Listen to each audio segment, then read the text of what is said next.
Hello बच्चों, आज हम लोग क्लास 10th का इकोनॉमिक्स पढ़ने वाले हैं। इकोनॉमिक्स में चैप्टर 2 है राज्य एवं राष्ट्रीय आय, है ना। यानी कि आय के बारे में पढ़ना है, जिसमें हम अपने देश के बारे में, देश के विभिन्न राज्यों के बारे में आय को लेकर पढ़ेंगे। उसके बाद राष्ट्रीय आय क्या होता है ना, प्रति व्यक्ति क्या आय होता है, देश के विकास में प्रति व्यक्ति आय क्या है ना, कितनी ज़रूरी है। इन सारी चीज़ों को हम बारी बारी से पढ़ेंगे। सबसे पहले आय पढ़ेंगे कि आय क्या होता है। तो कहता है कि जब कोई व्यक्ति, ठीक है ना, कि जब कोई व्यक्ति के द्वारा किसी प्रकार का शारीरिक या मानसिक श्रम किया जाता है, श्रम का मतलब मेहनत, मजदूरी, परिश्रम किया जाता है, और उस कार्य के बदले उस व्यक्ति को कुछ जो है पारिश्रमिक मिलता है ना। अगर कोई व्यक्ति मजदूरी करता है तो मजदूरी के बदले उस व्यक्ति को क्या मिलेगा, पैसे मिलेंगे, है ना। कार्य के बदले कुछ पैसे मिलेंगे, तो वह आय है ना, वह पैसा जो है, वह पारिश्रमिक उस व्यक्ति का क्या कहलाता है, आय कहलाता है।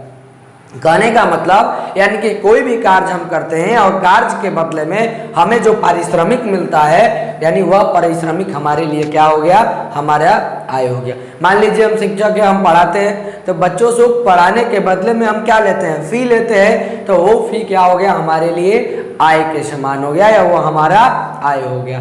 यानी कि अगर हम बात करें, अर्थशास्त्र में बात करें कि आय क्या है, तो आय वह मापदंड है जिसके द्वारा किसी देश के विकास की स्थिति का आकलन किया जाता है ना। आय के आधार पर ही किसी देश के विकास की स्थिति के बारे में हम जान पाते हैं या बता पाते हैं। कौन सा देश कितना विकसित है या विकासशील है, या जो है आय के आधार पर ही निश्चित किया जाता है ना। यानी कि जिस देश का आय जो है बहुत बढ़िया होता है, वह विकसित देशों की श्रेणी में होता है, और जिस देश का आय कम होता है उस देश को हम अविकासशील या, है ना, या निम्न श्रेणी के देशों में रखते हैं। जैसे अगर अमेरिका की बात करें, जापान की बात करें, रूस की बात करें, है ना, तो ये सारे ऐसे देश हैं जिनका विकास हो चुका है। ये सारे देश विकसित श्रेणी के देशों में आते हैं।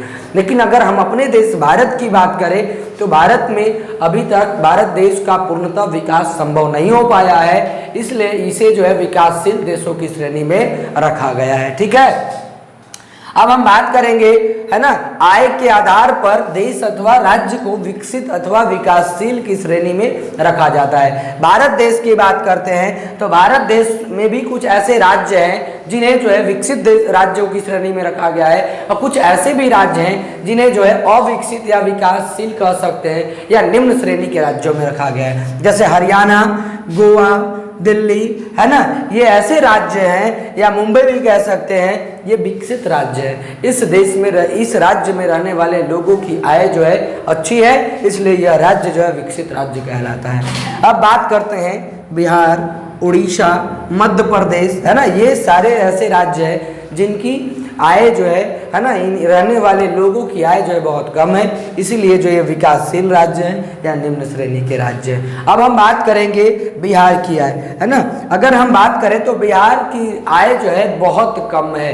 बिहार में रहने वाले लोगों की आय जो है बहुत कम है। योजना आयोग के रिपोर्ट के अनुसार, ठीक है ना, योजना आयोग ने अपनी रिपोर्ट निकाली थी मार्च 2009 में, तो योजना आयोग के रिपोर्ट के अनुसार, है ना, बिहार जो है उड़ीसा के बाद दूसरे नंबर पर सर्वाधिक जो है गरीब राज्यों में से एक है। अगर पूरे भारत में बात करें तो उड़ीसा सबसे गरीब राज्य है, और उसके बाद जो है बिहार का नंबर आता है। यानी कि योजना आयोग के मार्च 2009 के जारी रिपोर्ट के अनुसार हमारा बिहार जो है उड़ीसा के बाद सर्वाधिक गरीब राज्य है। यानी कि सबसे पहले नंबर पे उड़ीसा राज्य आता है, और तब दूसरे नंबर पे बिहार आता है। यहाँ की जो है 41.4% आबादी, ठीक है ना, बिहार की 41.4% आबादी जो है गरीबी रेखा के नीचे गुजर बसर करती है। यानी कि सरकार के द्वारा आय के आधार पर, है ना, जनता की आर्थिक स्थिति के आधार पर,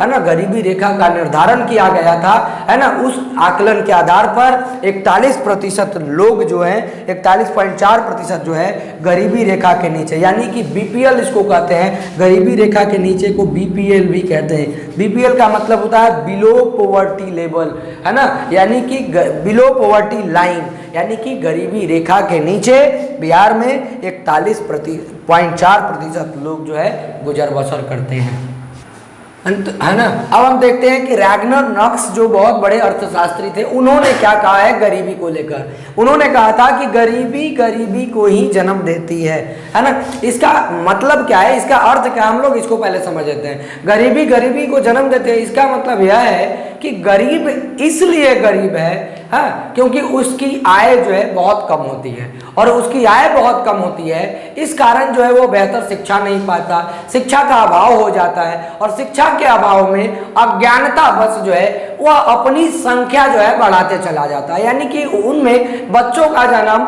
बहुत अधिक होता है ना। अब आय कम है, बच्चे अधिक हैं, तब उनका लालन पालन करना, है ना, उनको फिर शिक्षा देना, वस्त्र, है ना, यानी बुनियादी जरूरतों को जो पूरा करने की जो आवश्यकता होती है, कहीं ना कहीं उसमें जो है कमी हो जाती है, और इस वजह से उनकी अगली पीढ़ी भी क्या हो जाती है, उन्हीं की तरह गरीब होती है। तो यह प्रक्रिया जो है, यह चक्र जो है चलते रहता है। इसीलिए उन्होंने, रैग्नर नॉक्स ने कहा था कि यह गरीबी जो है गरीबी को ही जन्म देती है। उसके बाद बात करें, बिहार राज्य भी गरीबी के इसी कुचक्र का शिकार है ना। बिहार में कम आय होने के कारण, अशिक्षा के कारण, अज्ञानतावश लोगों की जनसंख्या तो बढ़ते जा रही है, लेकिन कहीं ना कहीं जो है उनकी आय कम है। इसकी वजह से विभिन्न प्रकार की समस्याओं का शिकार होना पड़ रहा है। तो बिहार राज्य भी गरीबी के कुचक्र का शिकार है, जिस कारण बिहार की प्रति व्यक्ति जो आय है वो पूरे भारतवर्ष में सबसे कम है।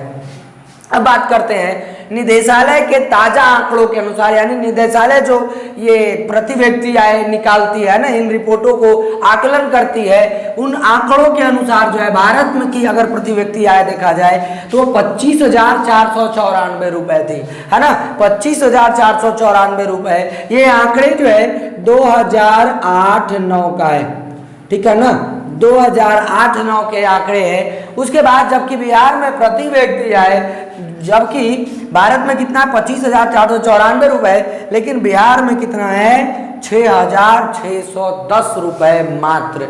ये सबसे कम है ना। अगर बात करें तो उड़ीसा के बाद अगर सबसे कम प्रति व्यक्ति आय है तो वो है बिहार का। अब हम बात करेंगे राष्ट्रीय आय का मतलब होता है कि वर्ष भर में, एक पूरे वर्ष में किसी देश में अर्जित आय की कुल मात्रा, यानी कि किसी भी देश में जितने भी नागरिक रहते हैं उन सभी नागरिकों के द्वारा जितना आय जो है अर्जित किया जाता है, उन सभी आयों का योग क्या कहलाता है, राष्ट्रीय आय कहलाता है ना। मान लीजिए किसी देश में अगर 500 लोग रहते हैं और प्रति व्यक्ति की आय अगर 5 रुपए है तो 500 पचे कितना हो गया 2500 रुपए। उस देश का राष्ट्रीय आय कितना हो जाएगा 2500 रुपए हो जाएगा, है ना। तो उसी तरह जो है वर्ष भर में किसी देश में अर्जित आय की कुल मात्रा क्या कहलाती है, राष्ट्रीय आय कहलाती है। और भारत में राष्ट्रीय आय का आकलन जो है केंद्रीय सांख्यिकी संगठन के द्वारा किया जाता है। इसका शॉर्ट टर्म में इसको CSO भी कहते हैं, ठीक है ना। इसको सेंट्रल स्टैटिस्टिकल ऑर्गेनाइजेशन कहा जाता है। भारतीय सांख्यिकी संगठन जो है भारत में राष्ट्रीय आय का आकलन करती है, जिसे हम फॉर्मूला द्वारा भी यहाँ Y = C+I।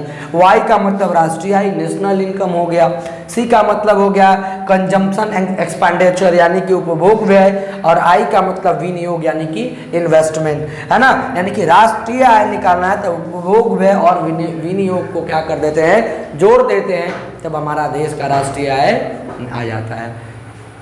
चलिए अब हम राष्ट्रीय आय की धारणा की बात करते हैं, है ना। यानी कि राष्ट्रीय आय जो है किन किन चीज़ों पर निर्भर करता है। तो राष्ट्रीय आय की धारणाओं को 3 चीज़ों पर बांटा गया है। पहला है सकल घरेलू उत्पाद, जिसको GDP कहा जाता है, ग्रॉस, है ना, डोमेस्टिक प्रोडक्ट। दूसरा है सकल राष्ट्रीय उत्पाद यानी कि ग्रॉस नेशनल प्रोडक्ट, GNP जिसको कहा जाता है। तीसरा है शुद्ध राष्ट्रीय उत्पादन यानी कि नेट नेशनल प्रोडक्ट। ये 3 है जिस पर जो है राष्ट्रीय आय की धारणा जो है निर्भर करती है। अब हम बात करते हैं पहला नंबर की, यानी कि सकल घरेलू उत्पाद यानी कि GDP की, है ना। कि GDP क्या होता है, तो किसी भी देश में, है ना, किसी दिए हुए वर्ष में वस्तुओं और सेवाओं का उत्पादन, ठीक है ना। किसी भी देश में किसी दिए हुए वर्ष में, है ना, वस्तुओं और सेवाओं का जो कुल मात्रा है, कुल मात्रा उत्पादित की जाती है, उसी को हम क्या कहते हैं, सकल घरेलू उत्पाद कहते हैं, यानी कि जीडीपी कहते हैं। समझिएगा कि किसी भी देश में किसी एक वर्ष में, है ना, या किसी भी दिए हुए वर्ष में वस्तुओं का या सेवाओं का जो कुल उत्पादन होता है, उस कुल उत्पादित मात्रा को हम क्या कहते हैं, जीडीपी कहते हैं, यानी कि सकल घरेलू उत्पाद कहते हैं। अब हम बात करेंगे सकल राष्ट्रीय उत्पादन यानी कि जीएनपी का, है ना, यानी कि किसी भी देश में एक साल के अंदर, ठीक है ना, किसी भी देश में एक साल के अंतर्गत जितनी वस्तुओं एवं सेवाओं का उत्पादन होता है, एक साल के अंदर किसी भी देश में जितनी वस्तुओं और सेवाओं का उत्पादन होता है, उनके, है ना, उनके मौद्रिक मूल्य को हम क्या कहते हैं, सकल राष्ट्रीय उत्पादन कहते हैं। ठीक है ना, ध्यान रखिएगा, इसमें जो है क्या कहा गया कि किसी भी देश में दिए हुए वर्ष में सेवाओं और वस्तुओं की कुल मात्रा जो उत्पादित की जाती है, जो सेवाओं और वस्तुओं की कुल मात्रा, है ना, का उत्पादन क्या कहलाता है, सकल घरेलू उत्पादन। लेकिन इसमें जो है सेवाओं और वस्तुओं के कुल उत्पादित मात्रा के मौद्रिक मूल्य को, जो इसका मौद्रिक मूल्य होता है, जो प्राइस होता है, उसको हम क्या कहते हैं, जीएनपी कहते हैं, बेस प्राइस को। दोनों में जीडीपी और जीएनपी में अंतर है, ठीक है ना। अब हम बात करते हैं शुद्ध राष्ट्रीय उत्पादन यानी कि एनएनपी का। कहता है कि कुल राष्ट्रीय उत्पादन को प्राप्त करने के लिए हमें कुछ खर्च भी करना पड़ता है ना। किसी भी, जब हम उत्पादन प्राप्त करते हैं तो उत्पादन को प्राप्त करने के लिए सबसे पहले इन्वेस्टमेंट करना होता है ना। तो हमें किसी भी जो है उत्पादित वस्तुओं को प्राप्त करने के लिए, किसी भी प्रकार के उत्पादन को प्राप्त करने के लिए सबसे पहले इन्वेस्टमेंट करना पड़ता है ना। अतः कुल राष्ट्रीय उत्पादन में इन खर्चों को जब हम घटा देते हैं, ठीक है ना, टोटल जितना कुल राष्ट्रीय उत्पादन में से जो हमने खर्च किया है, उस खर्च को जब हम घटा देते हैं तब हमारा क्या आ जाएगा, शुद्ध राष्ट्रीय उत्पादन आएगा। ठीक है ना, यानी कि वस्तुओं के उत्पादन के लिए हमें कुछ खर्च करना पड़ता है और कुल उत्पादन में से, है ना, जो खर्च किया गया है, जिसे हमने खर्च किया उसे हम घटा देते हैं तो हमारा शुद्ध राष्ट्रीय उत्पादन आ जाता है। तो ये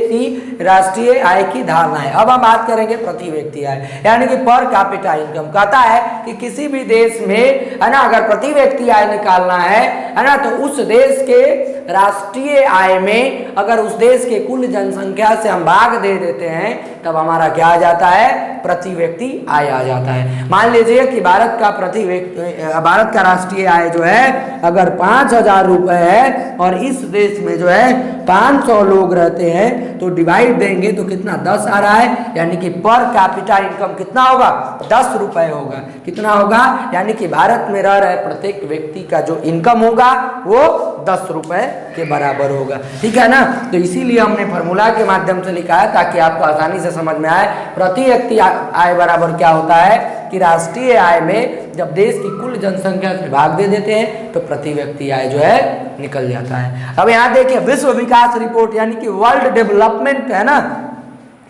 रिपोर्ट के अनुसार जो है ना, क्या जो था 2007 में एक रिपोर्ट आई थी, उस रिपोर्ट के अनुसार जो है भारत में प्रति व्यक्ति आय जो थी वो $950 था। उसके बाद अमेरिका की बात करें तो अमेरिका के में प्रति व्यक्ति आय जो था वो $46,040 था प्रति व्यक्ति आय। चीन की बात करें तो $2,360 प्रति व्यक्ति आय था। उसके बाद बांग्लादेश की बात करें तो $870 जो था प्रति व्यक्ति आय था, है ना। तो आपने देखा, देखिए अमेरिका जो है सबसे ज़्यादा है, उसके बाद चीन, तब भारत, तब बांग्लादेश। ठीक है ना, है ना। तो किसी भी देश के आर्थिक विकास के लिए, है ना, वहाँ के रह रहे नागरिकों के विकास के लिए उस देश का, है ना, राष्ट्रीय आय बहुत अच्छा होना चाहिए, है ना, या अगर उस देश के नागरिक का प्रति व्यक्ति आय जो है अच्छा होना चाहिए।